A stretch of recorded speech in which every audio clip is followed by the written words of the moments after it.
Injustice anywhere is a threat to justice everywhere. These prolific words were said by the great Dr. Martin Luther King.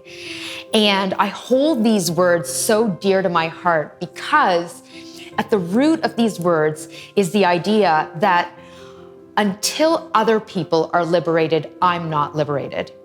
I cannot be liberated as long as I know that people out there are suffering, are experiencing oppression, are confronted by barriers consistently, relentlessly.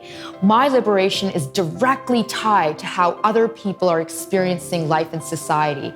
And so for me, my personal empowerment depends and relies on the collective experience of others.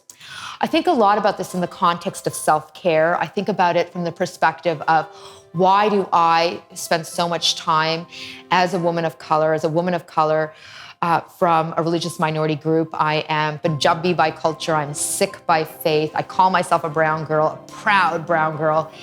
I think about why do I care so much about my own self-care? And I care about it because I recognize that when I am doing my best to care for myself and mentally, emotionally, spiritually, physically, I am doing well and I'm thriving, it's in those moments that not only do I feel great about who I am, but I can bring this spirit and energy into helping to contribute to the liberation of others.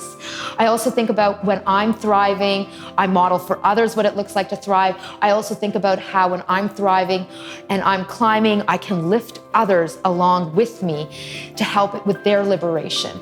This is why we are all collectively tied to experiences of both justice and injustice. As long as one member of our society is suffering, we are all collectively suffering. But how do we address this? We address it through our own self-care, by thriving ourselves so that we can help others to thrive. We address this by recognizing the interconnectedness of being, that our liberation is directly tied to other people's liberation, and by constantly coming back to being critically conscious in how we see this world. And that's why Dr. Martin Luther King's words are just so powerful.